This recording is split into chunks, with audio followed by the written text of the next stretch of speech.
Entonces el carcelero los sacó y les dijo: Señores, ¿qué debo hacer para ser salvo? Ellos le dijeron: Cree en el Señor Jesucristo y serás salvo tú y toda tu casa. Y le hablaron la palabra del Señor a él y a todos los que estaban en su casa. Este es el pastor Alan Rodríguez de la iglesia Fuente de Vida en Ciudad Colón, San José, Costa Rica. Esperamos que seas bendecido por esta palabra.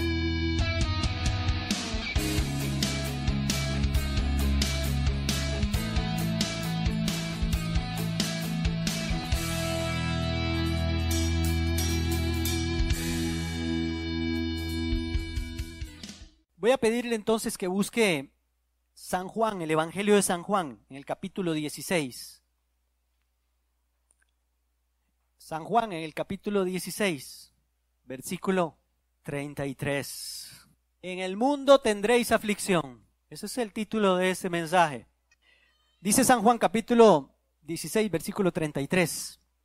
Estas cosas os he hablado para que, estas son palabras de Jesús, para que en mí tengáis, ¿qué dice su Biblia? Paz. ¿Por qué será que el Señor nos está hablando de paz? ¿Será que Él sabe que la necesitamos? Me imagino. Y entonces dice, pegado al asunto de la paz, en el mundo tendréis aflicción. Es una verdad bíblica, o sea, no podemos negarlo. Si el mismo Jesús lo está diciendo aquí, es porque es cierto. En el mundo tendréis aflicción, pero confiad, yo he vencido al mundo, dice Jesús. Algunos de los que están aquí se acuerdan que hace unos años en Chile pasó una situación complicada, difícil. Chile es un país minero y entonces hubo un derrumbe en una de las minas. No sé en qué lugar de Chile, no me acuerdo, estaba muy chiquitillo yo. Entonces hubo un derrumbe y se quedaron 33 mineros a no sé cuántos metros de profundidad. ¿Todos se acuerdan de eso? El asunto es que pasó una situación. Hay un hombre que escribe un libro acerca de este evento también. No solamente hay película, hay libro también. Y entonces en el libro cuenta que estos mineros, cuando ya tuvieron comunicación con el exterior, cuando ya pudieron comunicarse ahí que de alguna forma, entonces le pidieron a los familiares, los que estaban encargados de este asunto, le pidieron a los familiares que les hicieran unas cartas para mandarles a ellos, para animarlos. No sé si ustedes se acuerdan de eso. Y entonces, claro, los familiares se pusieron a hacer cartas. Eso fue después de no sé cuántos días, donde al principio habían perdido la esperanza porque no había comunicación ni nada. Y entonces ya les dijeron que sí, que estaban vivos y aquí que allá. Chi, le, algo así fue la cosa, el lema, ¿va? Los mineros de Chile. Bueno, entonces resulta que cuando iban a mandar las cartas, les iban a mandar las cartas a ellos, les iban a dar las cartas, alguien dijo, no, tenemos que revisar las cartas primero, porque no sabemos qué les van a mandar a decir en esas cartas. Estos hombres están ahí y están en un lugar encerrados, necesitan fortaleza, necesitan que alguien los anime, necesitan que alguien les diga que van a salir adelante, que los van a sacar, etcétera, ¿verdad? Cosas positivas. Y entonces dijeron, no, vamos a revisar las cartas. Entonces la gente dijo, no, ¿cómo es posible? Eso es privado, no los pueden ver. Pero no, definitivamente dijeron, no, si no revisamos, no. Y de verdad, cuando empezaron a revisar las cartas, ¿saben qué decían algunas cartas? No tengo ya para pagar la luz. ¿Qué vamos a hacer para pagar el alquiler si no tenemos? Todo eso le estaban mandando a decir los familiares a los hombres que estaban ahí abajo. Vea qué palabras. Cuando aquellos lo que necesitaban era una palabra de aliento y decirle, aquí todo bien, tranquilo, no se preocupe, ¿verdad? Pero había una realidad, la verdad es que hay una realidad y alguno puede decir, ¿por qué Jesús nos dice esas palabras? ¿Por qué Jesús sale diciéndonos a nosotros, en el mundo tendréis aflicción?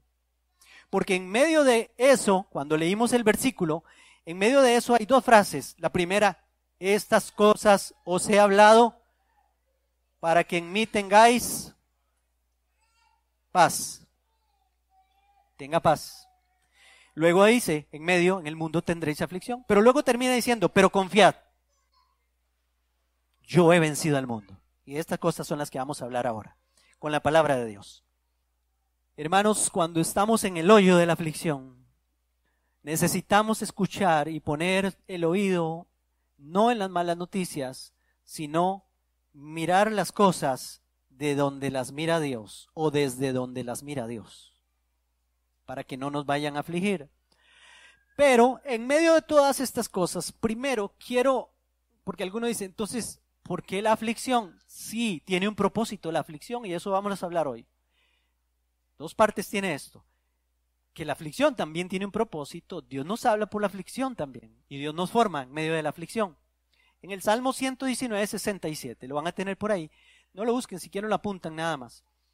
Dice la palabra, antes que fuera yo humillado, descarriado andaba, dice el salmista. Él reconoce que antes de andar, de que se humillara hasta lo más bajo, andaba descarriado. Pero inmediatamente dice, mas ahora guardo tu palabra. Antes de que, quizás el salmista está diciendo, antes de que Dios me humillara, estaba descarriado en esta vida, pero ahora eso sirvió para que yo guarde tu palabra. ¿A cuántos les ha pasado algo así? A veces necesitamos pasar por humillación, pasar por momentos difíciles, pasar por situaciones complicadas, para luego decir, sí, Señor, voy a guardar tu palabra, porque no he guardado tu palabra, no la he respetado tu palabra, Señor. La aflicción nos ayuda a aprender a obedecer la palabra de Dios. Eso hace la humillación. Pero también tenemos otro texto, es bonito, y les voy a decir, vamos a leerlo y les explico el contexto de esto. Dice el Señor en el libro de Jeremías, y me buscaréis y me hallaréis, porque me buscaréis de todo vuestro corazón. Eso lo dice Jeremías, se lo dice al pueblo de Israel, prometiéndoles que después de la cautividad en Babilonia, un tiempo donde fueron cautivos, se los llevaron esclavos a Babilonia, los maltrataron mucho y pasaron muchas situaciones difíciles durante 70 años por lo menos. Cuando el Señor les está diciendo por medio de Jeremías esto, les está diciendo, pero cuando termine este tiempo y en medio de esa situación me buscaréis. Y me buscaréis y me hallaréis, porque me buscaréis de todo vuestro corazón, porque en medio de la aflicción, o la aflicción también nos hace buscar a Dios con desesperación, para salir de aquel cautiverio, para que nos mueva a buscarlo con todo el corazón. ¿A quién le ha pasado también esto? A mí me ha pasado. Hasta que no nos vemos en algún cautiverio de algún tipo, de algún vicio, de alguna obsesión, de alguna cosa que no le agrada a Dios. Hasta ahí venimos y clamamos al Señor, y aquella desesperación nos hace buscarlo, y entonces el Señor nos levanta, como dice ahí. Hay otro versículo también en Filipenses, capítulo 3, versículo 10. Mire lo que dice. A fin de conocerle. Pablo está hablando de sus aflicciones, ahí vean lo que dice. A fin de conocerle y el poder de su resurrección y la participación de sus padecimientos, llegando a ser semejante a él en su muerte. Hasta esas cosas hablaba el apóstol Pablo de que necesita un cristiano. La aflicción nos hace compañeros en los sufrimientos de Cristo. Esto es profundo, hermanos. Póngale cuidado a esto, porque a veces no. Es que el propósito de hoy aquí es que entendamos por qué Dios permite la aflicción en nuestra vida. Por qué Dios permite el sufrimiento en nuestra vida. La aflicción nos hace compañeros en los sufrimientos de Cristo, dice el apóstol Pablo, para tener mayor comunión con Él, porque eso nos acerca a Él y también lo empezamos a entender a Él, para que veamos el mundo a través de sus ojos, para que veamos las cosas como Dios las ve.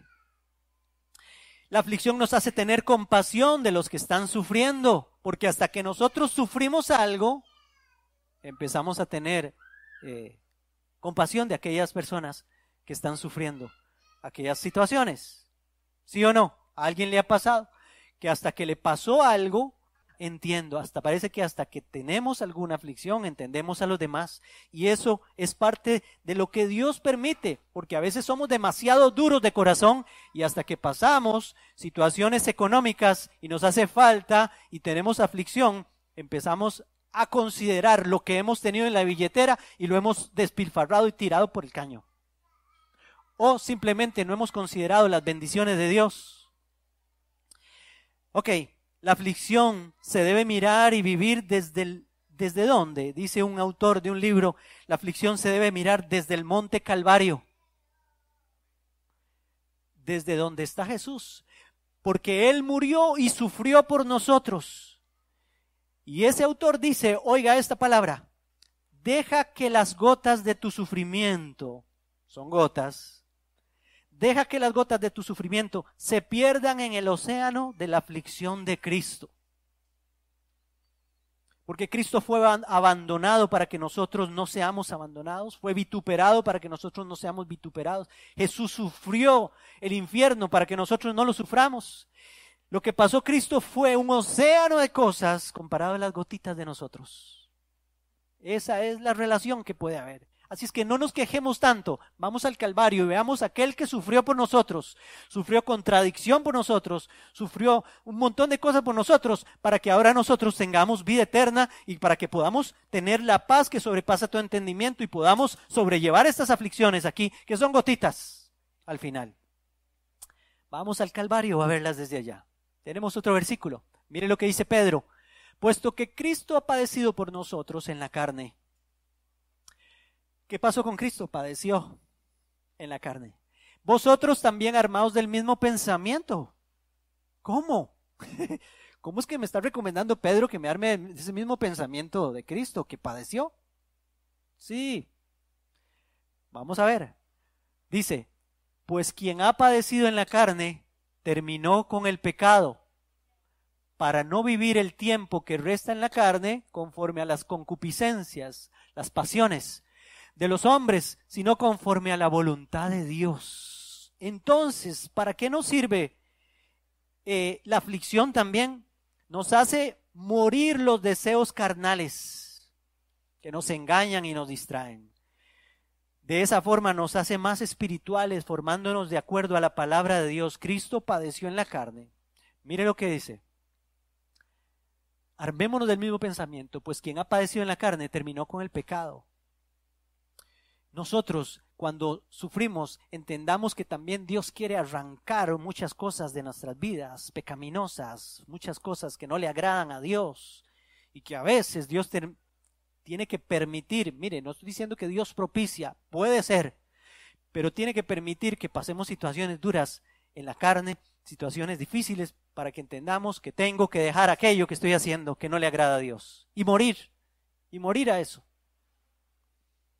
En estos días me contaron el testimonio de un muchacho que ha andado en drogas, ha andado perdido, ha andado toda su vida descarriado y ha pasado diferentes cosas. Y lo último que le sucedió fue que se estrelló en moto, andaba drogado. Y en ese accidente Dios lo salvó de matarse. Quedó quebrado, quebradititico. Y está quebrado desde todo punto de vista. Porque ya no puede trabajar ni nada. Fémur quebrado y otras partes del cuerpo quebrado. Pero apenas salió del hospital, después de haberle prometido a Dios 1000 cosas, ya andaba drogado con muletas. Imagínese usted. ¿Cómo es posible que no le entendamos al Señor que a veces pasamos cosas difíciles y duras para quitar, porque Dios no está diciendo, sí, arránquese eso, quítese eso, ¿qué quiere? ¿Seguir sufriendo? Porque Él es nuestro Padre, está formándonos. A mí me dolió mucho que mi mamá me pegara, pero yo le agradezco. Me dejaba sus fajazos bien pintados cuando agarraba la faja, pero si no, a veces agarraba otras cosas. Pero así, y eso dice la Biblia. Bueno, yo no estoy promoviendo aquí el maltrato ni nada de eso. Yo no estoy diciendo que mi mamá era que me maltrataba físicamente, pero me quería corregir. Y cuando corrijamos a los hijos, corrijámoslos sin ira, ¿verdad? Corrijámoslos, no los maltratemos, no descarguemos nuestra ira sobre ellos, no nos desquitemos de lo que mi esposo me hizo con el chiquito, o cosas así. Tenemos que estar centrados y ecuánimes para corregir. Pero Dios es lo que hace con nosotros. Y aún así, muchos no escarmentamos. Voy con otro versículo. Mateo capítulo 5, versículo 8. Bueno, mire lo que dice este versículo. Bienaventurados los de limpio corazón, porque ellos verán a Dios. Porque eso es lo que quiere hacer el Señor con la corrección, con la aflicción, limpiarnos el corazón, para que podamos ver a Dios y podamos obedecerlo. Lucas capítulo 13, versículo 4 al 5 dice, o aquellos, Jesús está hablando de una historia que pasó en Israel en su tiempo.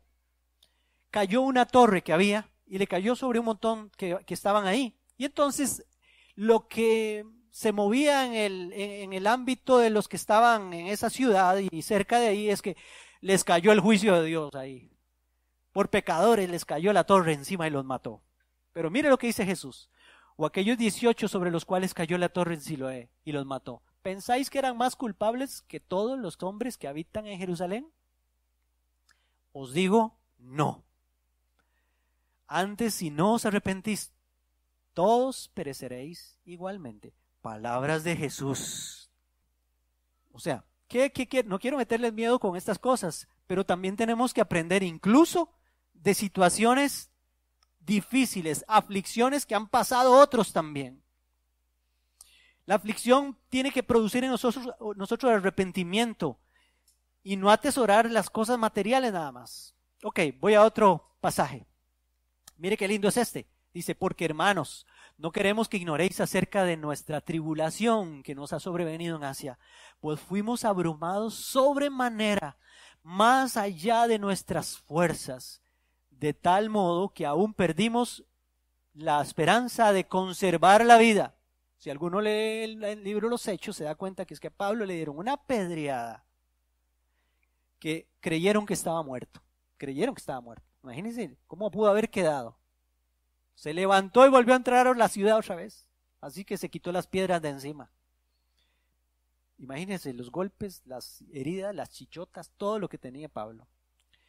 Entonces dice, aún perdimos la esperanza de conservar la vida, pero tuvimos en nosotros mismos sentencia de muerte para que no confiásemos en nosotros mismos, sino en Dios que resucita a los muertos. ¿Qué tal?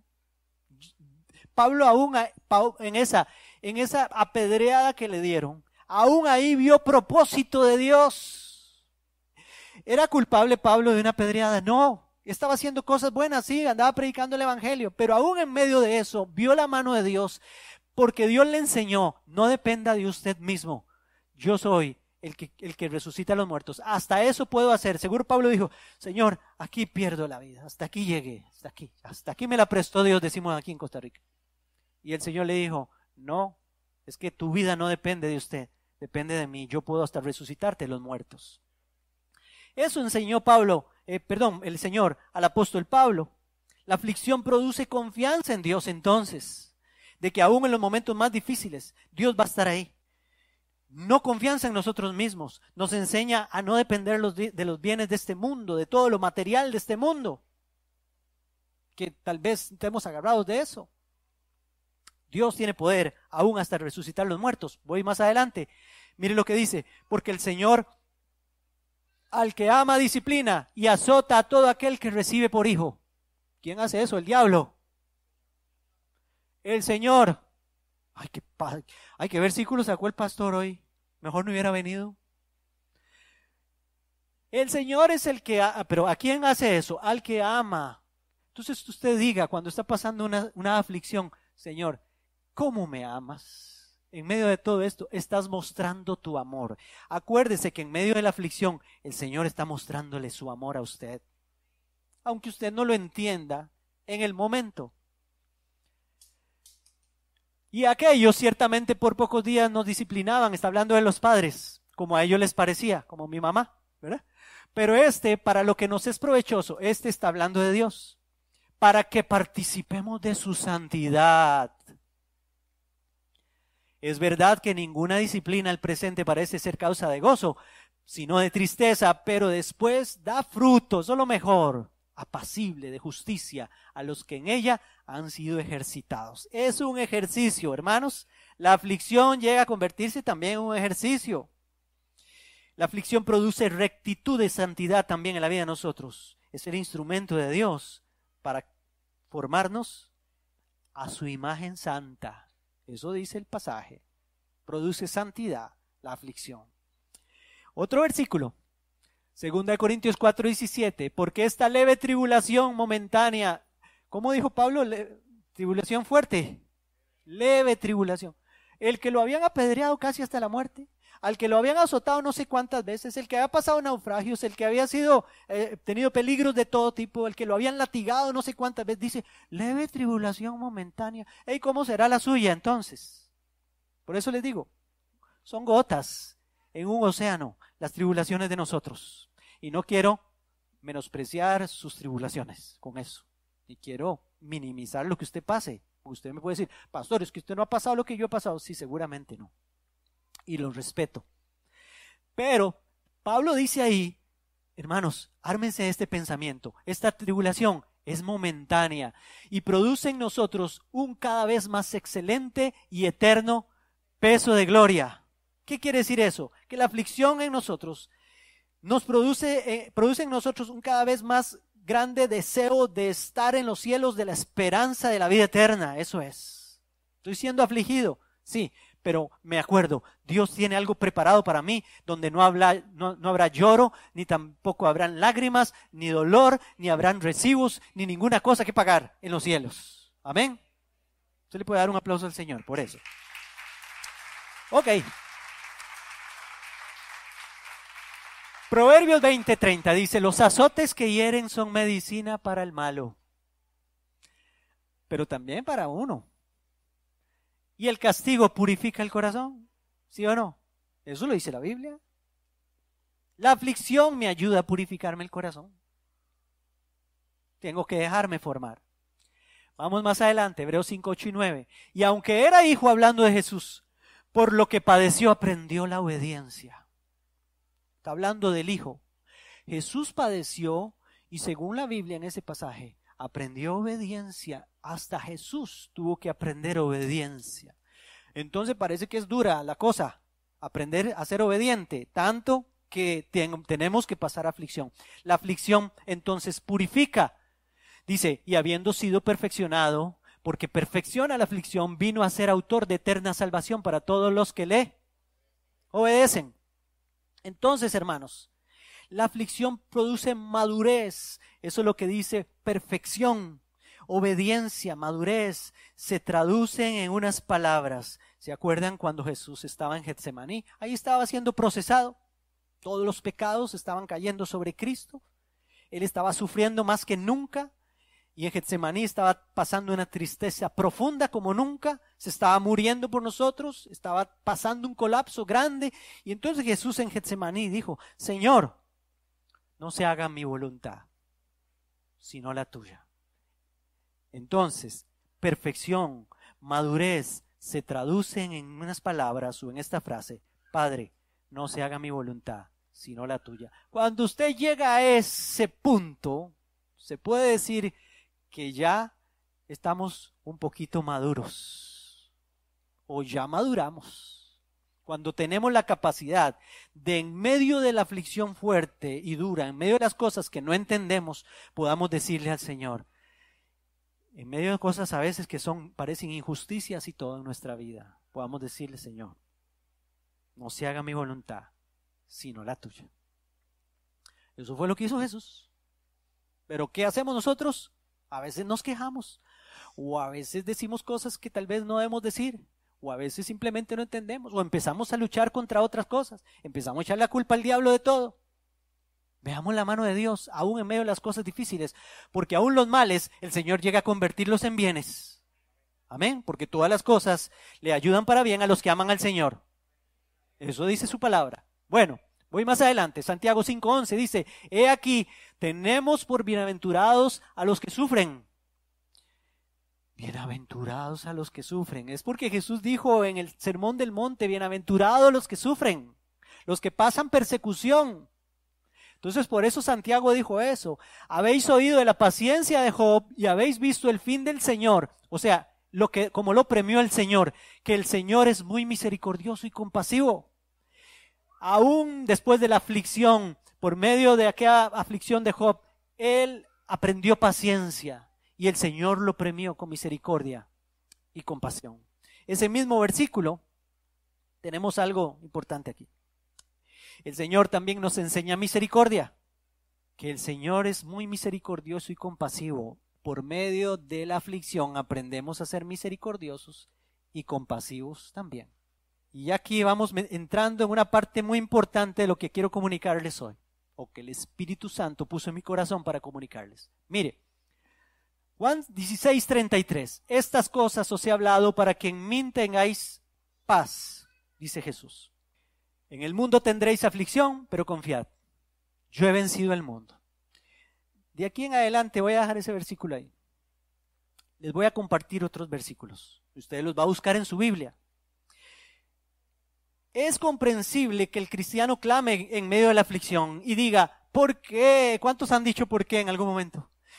¿Por qué ahora? ¿Por qué de esta manera? ¿Por qué a mí? ¿Cuántos han dicho por qué a mí? Sí. ¿Por qué a mí? ¿Por qué a él? Si es tan bueno. ¿Por qué así? ¿Por qué tanto tiempo, Señor? ¿Por qué? A otro le dura menos. ¿Por qué me ha durado tanto? Pero esas son cosas que a veces nos ciegan, nos mantienen ignorantes de la palabra de Dios, porque eso es lo que quiere el diablo, que usted se queje y no entienda los propósitos de Dios por medio de la aflicción. Pero nada de estas quejas nos llevarán a entender bien este pasaje en el cual estamos ahora. ¿Qué quiere decir ese pasaje? Hebreos capítulo 2, mire lo que dice. Ya con esto voy entrando a la respuesta que usted también necesita en medio de la aflicción, en medio de este pasaje que Jesús tiene para nosotros aquí. Hebreos capítulo 2, versículo 14 y 15. Dice, así que por cuanto los hijos participaron de carne y sangre, Él también participó de lo mismo. Está hablando de Jesús, se hizo hombre para destruir por medio de la muerte al que tenía el imperio de la muerte, esto es al diablo, y librar a todos los que por el temor de la muerte estaban durante toda la vida sujetos a servidumbre. Esto fue lo que hizo Jesús. Vino, se hizo hombre porque necesitaba destruir, necesitaba terminar, necesitaba eliminar, necesitaba, destruir totalmente a aquel que tenía el imperio de la muerte y a la muerte misma. Y librarnos a nosotros, que por el temor de la muerte estábamos sujetos a esa servidumbre, a esa esclavitud. Busque ahora Colosenses, en el capítulo 2. Colosenses capítulo 2, versículo 14. Igual. Colosenses capítulo 2, versículo 14 y 15. Y si estoy equivocado, usted me lo dice, pero yo creo que no. Mire lo que dice, anulando el acta de los decretos que había contra nosotros. Está hablando de Jesús muriendo en la cruz por nosotros. Anulando el acta de decretos que había contra nosotros, que por supuesto nos será contraria.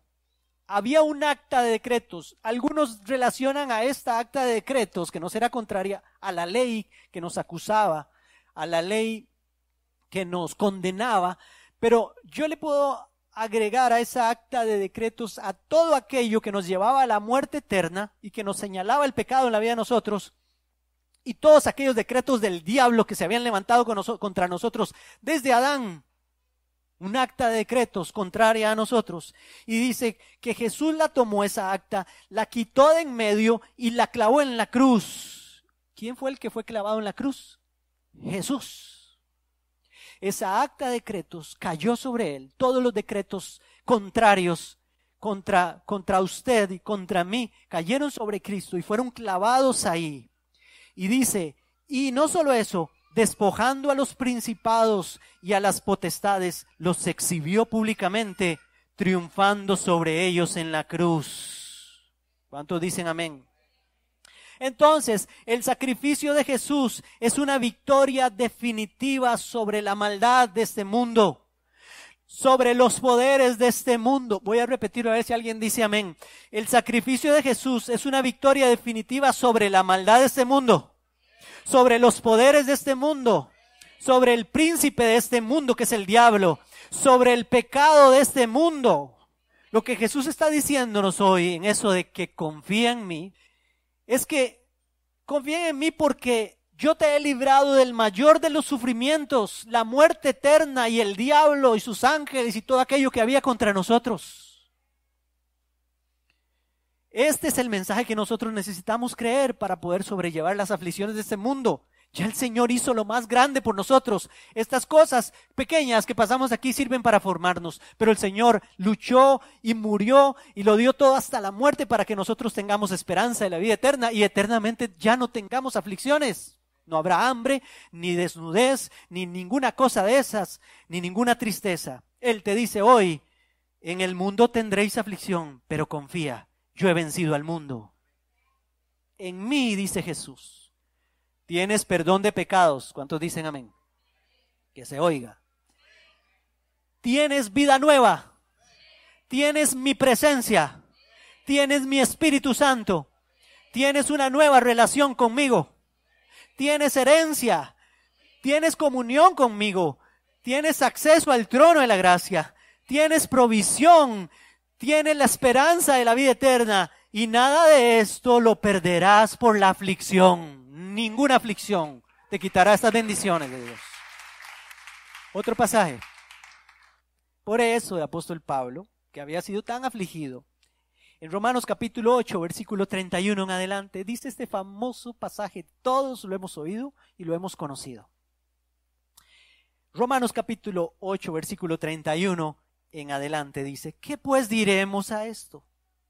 Si Dios es por nosotros, díganme ustedes, ¿quién contra nosotros? Si Dios es por mí, si Dios es conmigo, ¿quién puede venir contra? La aflicción hay una uña encarnada, ¿ah?